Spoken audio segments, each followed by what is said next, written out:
not forget who he is, or who General Washington is.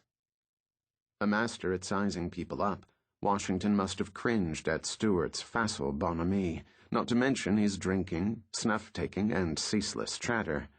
With Washington, trust had to be earned slowly, and he balked at instant familiarity with people. Instead of opening up with Stuart, he retreated behind his stolid mask.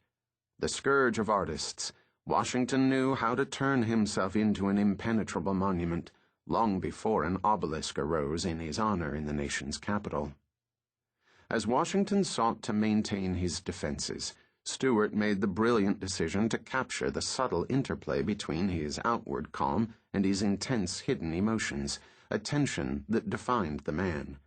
He spied the extraordinary force of personality lurking behind an extremely restrained facade. The mouth might be compressed, the parchment skin drawn tight over ungainly dentures, but Washington's eyes still blazed from his craggy face.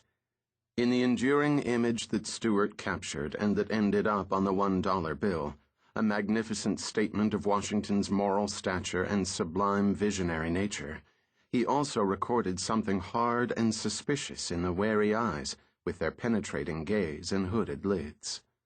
With the swift insight of artistic genius, Stuart grew convinced that Washington was not the placid and composed figure he presented to the world.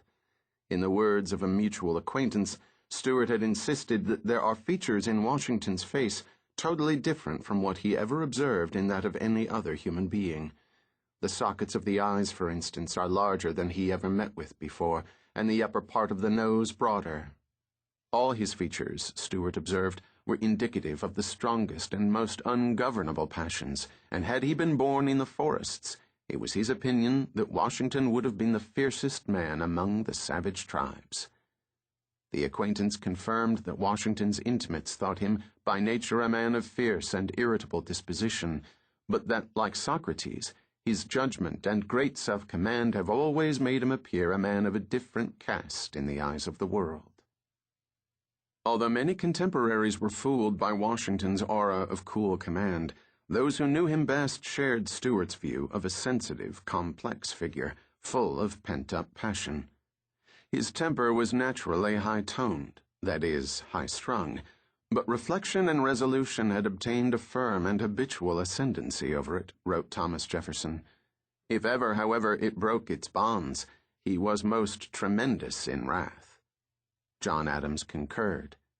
He had great self-command, but to preserve so much equanimity as he did required a great capacity. Whenever he lost his temper, as he did sometimes, either love or fear in those about him induced them to conceal his weakness from the world. Gouverneur Morris agreed that Washington had the tumultuous passions which accompany greatness and frequently tarnish its luster.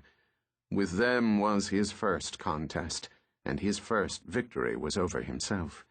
Yet those who have seen him strongly moved will bear witness that his wrath was terrible.